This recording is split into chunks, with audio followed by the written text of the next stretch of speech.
Over a week after suffering sudden cardiac death, former University of Florida fullback Darryl Perry remained in a coma. This energetic father of three was motionless in a hospital bed, silently fighting for his life. Every day we'd go in, I'd say, open your eyes, stick out your tongue.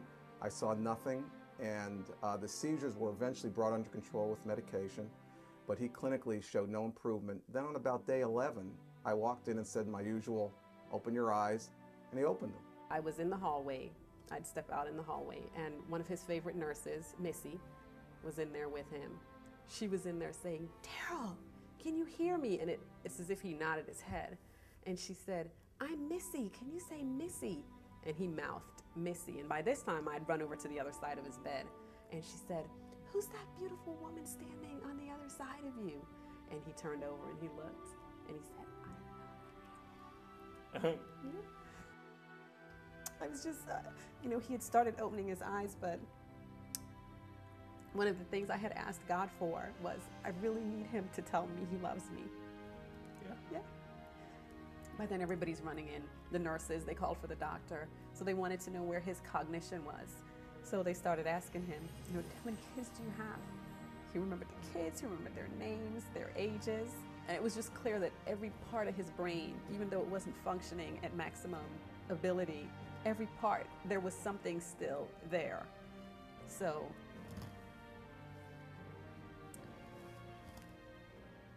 it's just really a blessing.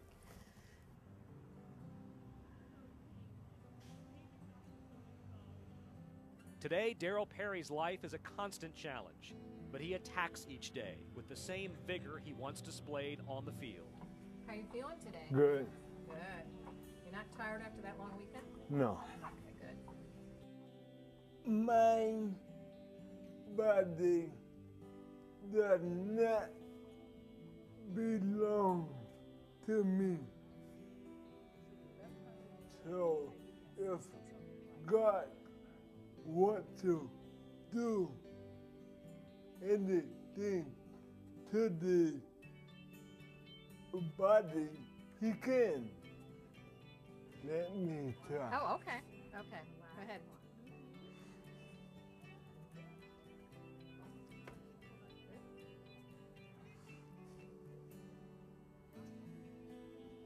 Good. All right. When he first came home, he was flat on his back. I had to have 5 of his friends here to help lift him out of the car, to put him in the wheelchair, to wheel him in. That's how he came home. And now, the wheelchair got picked up, I don't know, a month and a half ago. He gave up the walker.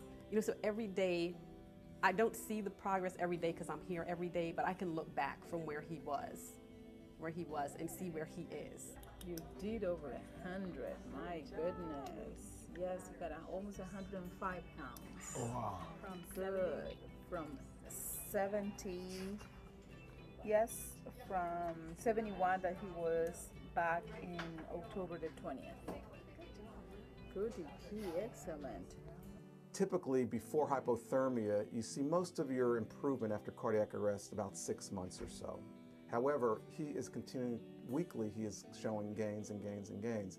The areas of the brain that are most sensitive to lack of blood flow, the cerebellum for coordination, is still affected. That's why his speech is not as clear as it was before. But he's getting better every day. So we can't predict if he's going to get back to total normalcy, close to normalcy. But even if he gets no better than he is now, it's a dramatic outcome. This is the first time that I see you before I can see you. Really? Yeah. So you can actually see what I look like now. It look good. What I've seen, that's not progress. That's a miracle. He couldn't walk, he couldn't talk, he couldn't breathe. Doctors pronounced him dead. How does this guy come back from not breathing to breathing? There was no doubt in my mind that it was a miracle. And then to have the physicians, doctors who they study the practical, scientific, medical aspect of things, to have them one by one eventually say it's a miracle was just confirmation of, you know, what it was. It was just a miracle. This is the most gratifying that I think I've seen in my career practicing urology. The support that he got, it was just nice to see that the family and friends could be that supportive. And he's a very lucky guy, both from the standpoint of recovering from his cardiac arrest and also having supports that he had, because I don't know if he would have gotten that far without the supports he had.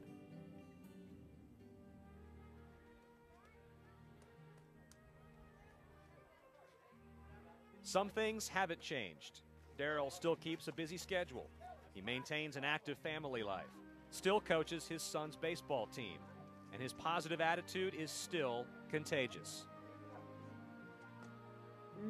You all can do this, okay? Let's go. Let's go. And everybody has to hit the ball. Hit. Okay. Okay, Coach, go. Hits on three right here on Coach. Hits on three. Real loud. I want the whole neighborhood to hear it here. 1, 2, 3. Go. He's always in a good mood. He's always joking. Same Darryl, I mean, from the past. So, I mean, it just gives me inspiration. He's just a living testimony, man, to not giving up. You know, I'm honored to have a friend like that. Coach, a good game. God bless you, man. God bless you. Darryl Perry died, and yet here he stands, living proof that miracles really do happen.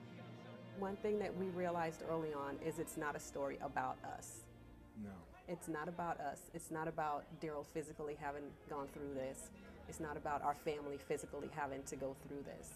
Yeah. So despite the despair and everything else, where there is faith and love and hope,